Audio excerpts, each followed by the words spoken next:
Welcome back. It is the Flow Friday Sports Show here on Flow FM, and it's time to cross into regional South Australia. We're talking all things Gawler and district softball with the president, Veg Ingram.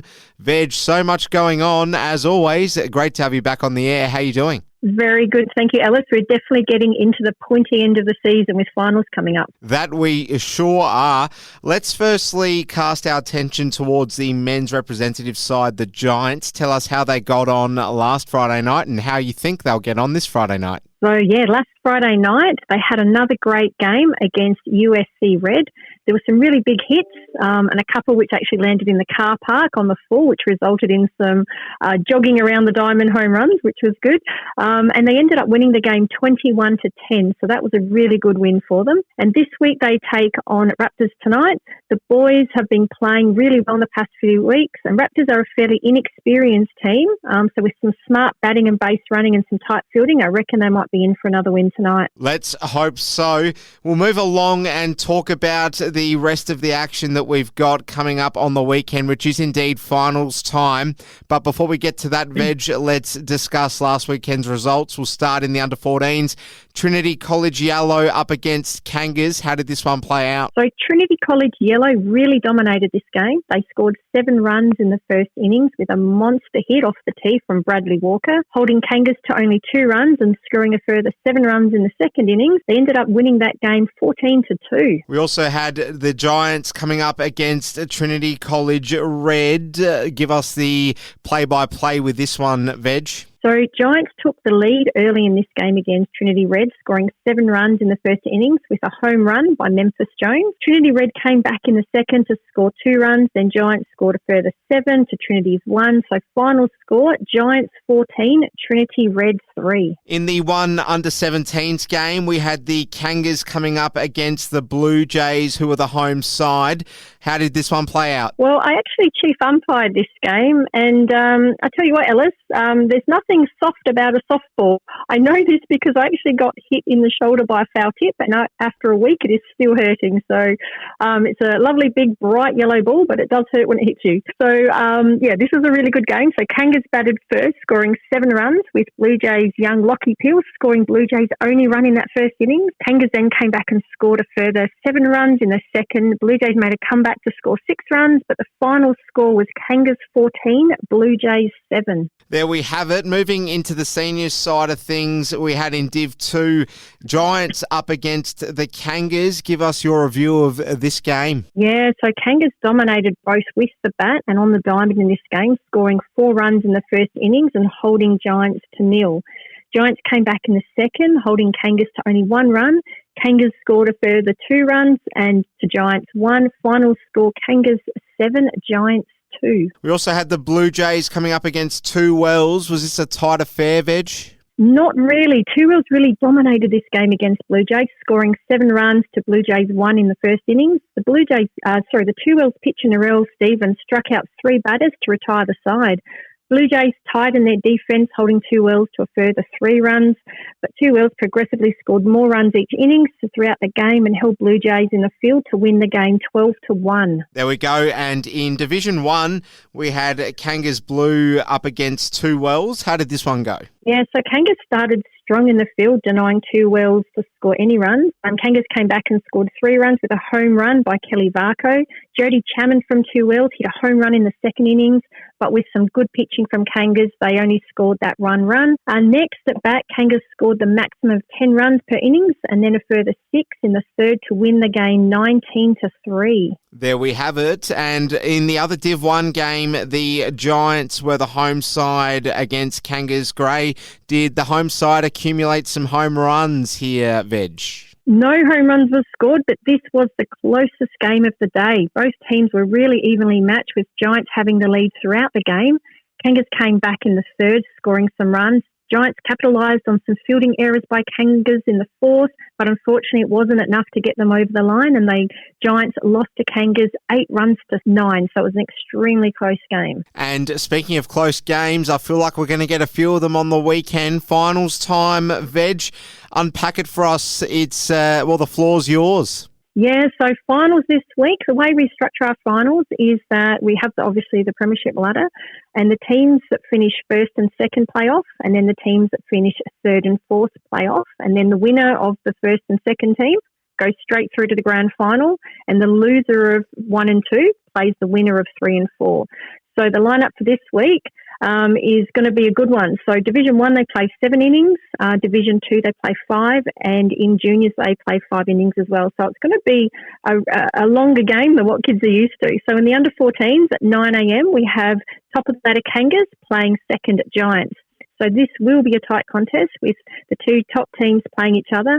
And rather than playing some time, I say they play the innings. And this is what I love about sport, Ellis. I mean, I really believe kids learn a lot of life skills through sport. And particularly during finals, they're going to learn a lot about perseverance and determination, resilience, and they're all going to be really important this weekend for the kids. So that's going to be a really good game to watch. The other under 14 game is Trinity College Yellow versus Trinity College Red.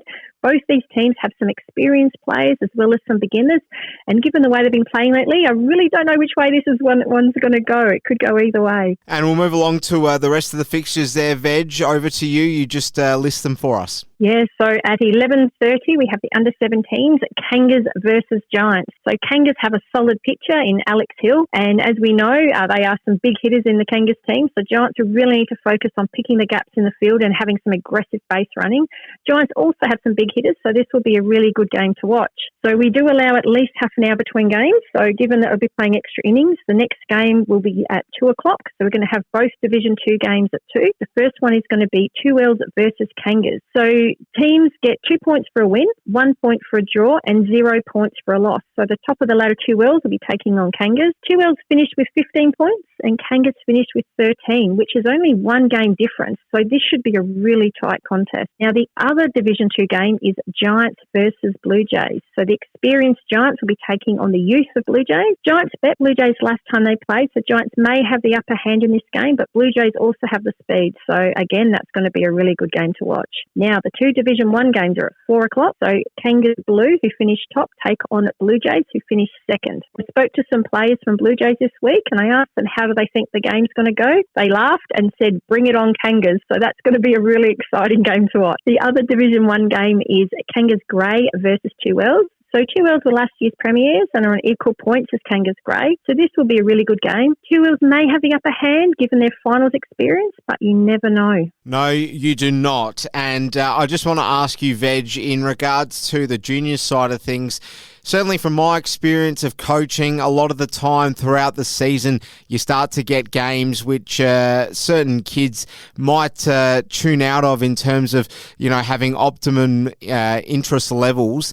Finals changes all of that. It's almost like when finals comes around, it's like when you say next goal wins on the lunchtime paddock, everyone just suddenly springs into action. So what are the most advantageous aspects of final sport for kids? We know competitiveness certainly is a green tick, but when you pit everyone amongst one another and it's that cutthroat sort of vibe that you're inflicting on the kids, what are the best things that come from that in your view? That's a really interesting question. I've played a number of finals over my 37 years of playing, and both in playing as a junior and also as a senior, and I think you get butterflies. I think kids being able to handle the nerves, I think that's an important thing. I think kids being able to take each pitch at a time, and I think that's a really important. When life gets hard, just take one step at a time, and as a pitcher myself, just take one pitch at a time. I think kids learning that importance of just taking each step at the time and being able to focus and to deal with pressure situations, because no matter what they go through in life, they're going to be put in those situations. So I think sport in a way can prepare them for those sort of life situations where things can be a pressure situations, and some kids excel, some kids perhaps don't cope as well as others, but I think that's part of the role of the coach, is to support children through those different stages, and every kid's different, so providing the kids what they need to get through it. But I mean, it pulls the kids together. The finals are a completely different game, so I think it's going to be really good to watch the kids.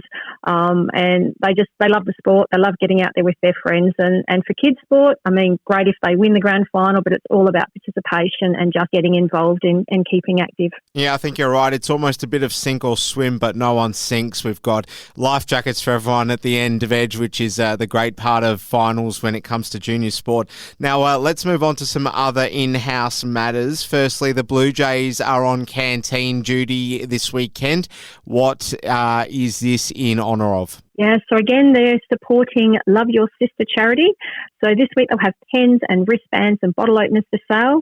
So come on down to Carbeason and grab some delicious food. I believe they might be putting some extra things on the menus this week, which will be great. So come on down to Carbeason and support this worthwhile cause. We also had the Sapsaza trials getting underway throughout the week, Veg. So always a nice time to oversee these kinds of things. I'm sure it was buzzing out there. Yeah, it was fantastic to see the kids, not only our kids from our Gawler Association, but also from the northern areas as well, because Gawler and Playford and some of the northeastern suburbs have also joined in to form the district. So it's great to see some other kids that play at Central District Softball Association, but also kids that have never played before that are giving it a crack. We often get for the boys, a lot of boys that have either played baseball or cricket can come out and give Sapsaza a go. So it's just great to see the kids out there, and hopefully as a result of the Sapsaza, we might pick up some more players, which will be fantastic for the association. Lastly, Veg, you want to call out to listeners who might be keen on supporting the juniors with some fundraiser initiatives. They can visit socials to do that. So just let our listeners know what it is they need to know. Yeah, so we're really excited, as I mentioned last week. So Tara Lord from Trinity Softball Club was selected for the South Australian Women's Talent Development Squad, which is a fantastic achievement, testament to all the support and all the coaching that we provide our kids.